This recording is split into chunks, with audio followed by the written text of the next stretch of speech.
السلام علیکم ورحمۃ اللہ وبرکاتہ۔ ماہ محرم کے حوالے سے گزشتہ 2 دنوں قبل بھی ہم نے کچھ باتیں پیش کی تھی۔ الحمدللہ اہل علم اور بزرگ اساتذہ کی طرف سے ہمیں دعائیں ملی اور انہوں نے دعاؤں کے ساتھ اس سلسلے کو جاری رکھنے کے لیے کہا۔ اس میں ہم نے ایک بات آپ سے یہ بھی کہی تھی کہ سوالات بھی حسب معمول آ رہے ہیں، ان کے جوابات دینے کی کوشش کروں گا۔ تو ماہ محرم کے موضوع ہی سے وہ سوالات ہیں، یا کہہ لیجئے کہ جب یہ محرم کے مہینے کا آغاز ہوتا ہے تو اس طریقے کے سوالات ہمارے معاشرے میں گشت کرنے لگتے ہیں، وائرل ہوتے ہیں، مرجوں کے سامنے میں آ جاتے ہیں۔ وہ انہی میں سے ایک سوال آتا ہے، عموماً ایک طبقہ ہے اس کی تکفیر کا، یعنی کہ شیعہ حضرات جو ہیں ان کی تکفیر اور ان کو کافر قرار دینا، آیا یہ کہاں تک درست ہے؟ تو میں بتا دوں کہ ہند و پاک کے جو معتبر دارالفتہ ہیں، معتبر مفتیان کرام ہیں اور بھاری بھرکم جو شخصیت ہیں، ان تمام حضرات کے فتاوی کو پڑھ جائیں اور ان کے دارالفتہ سے آپ رجوع ہو کے دیکھ لیں، ایک چیز آپ کو ضرور وہاں پہ ملے گی، وہ یہ کہ مطلق طور سے اس طبقے کی تکفیر یا اکفار کوئی نہیں کرتا کہ بھئی یہ سب کے سب ایک طرف سے کافر ہیں، نہیں، بلکہ وہ کچھ کنڈیشنز کو رکھتے ہیں اور اس کے بیس پہ ان کی تکفیر کا فیصلہ کرتے ہیں جو کوئی بھی کرے گا، کیونکہ ہر چیز کے اپنے حدود اربع ہوتے ہیں، تو اسی طریقے سے اسلام کا اپنا حدود اربع ہے۔ اب جو اس حدود کے اندر داخل ہوگا وہ مسلم کہلائے گا، جو اس حدود سے باہر چلا گیا وہ غیر مسلم کہلائے گا۔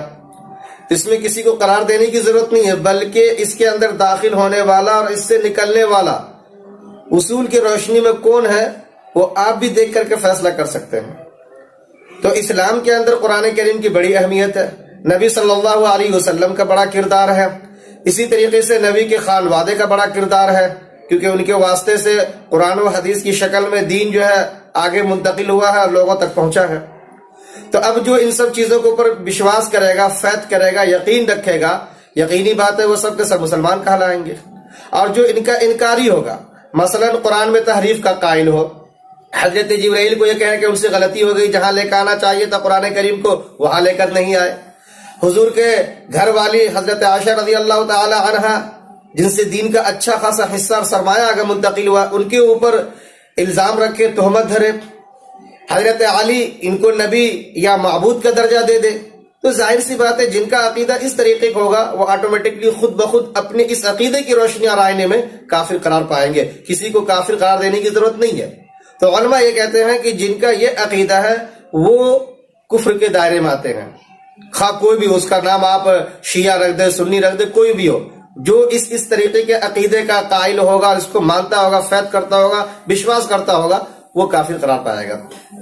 تو یہ بحث آتی ہے بالکل ٹھیک اسی طریقے سے جس طریقے سے کوئی ہندوستان کے آئین کو، اس کو دستور کو مانتا ہے تو وہ ہندوستانی ہے، اور جو اس کا وائلیشن کرتا ہے، جو اس کا انکار کرتا ہے اور سیدھا یہ کہتا ہے کہ میں اس میں شک و شبہ کرتا ہوں، یہ میرا آئین اور دستور نہیں ہے، تو اس کو غدار قرار دیا جاتا ہے، غیر ہندوستانی مانا جاتا ہے، اور اس کے ساتھ اس طرح کا سلوک ہوتا ہے۔ کمپنیوں میں دیکھتے ہیں، اسکول کالجوں میں دیکھتے ہیں، یونیورسٹیوں میں دیکھتے ہیں کہ وہاں کے اپنے اصول ہوتے ہیں، بالاج ہوتے ہیں، جو ان کو مانتا ہے، اپناتا ہے، وہ اس کا آدمی مانا جاتا ہے، وہ اسکول کا اسٹوڈنٹ ہوتا ہے، کمپنی کا ملازم ہوتا ہے، اور جو اس کے دستور اور آئین کو، اس کے بالاج کے خلاف جاتا ہے، اس کو ایکسکلوڈ کر دیا جاتا ہے اور کمپنی سے باہر کر دیا جاتا ہے۔ اسی طریقے سے اس کو یونیورسٹی اور کالج، اسکول وغیرہ سے بھی ایکسپیل کر دیا جاتا ہے، خارج کر دیا جاتا ہے، اخراج کر دیا جاتا ہے۔ ٹھیک یہی میٹر یہاں پہ بھی ہے، علی الاطلاق ایسا نہیں ہوتا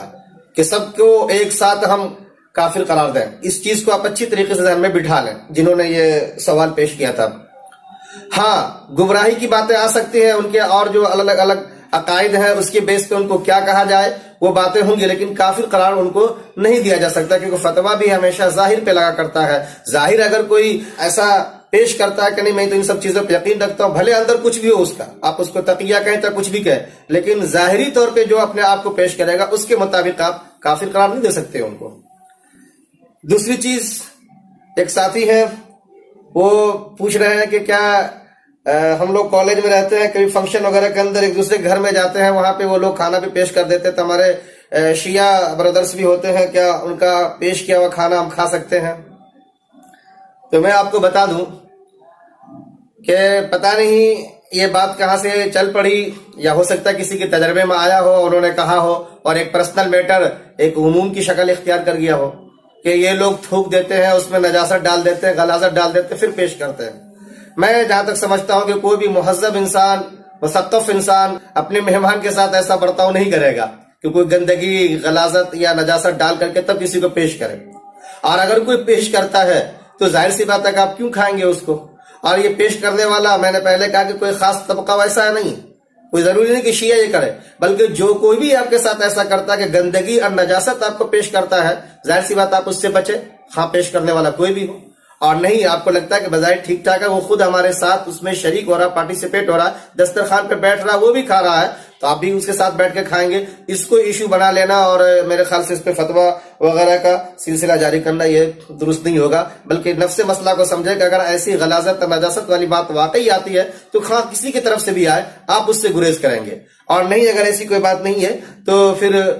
بدزنی یا بدگمانی سے بچنے کی آپ کوشش کریں۔ وہ آپ کے ساتھ شریک ہو رہا تو آپ بھی شریک ہو سکتے ہیں۔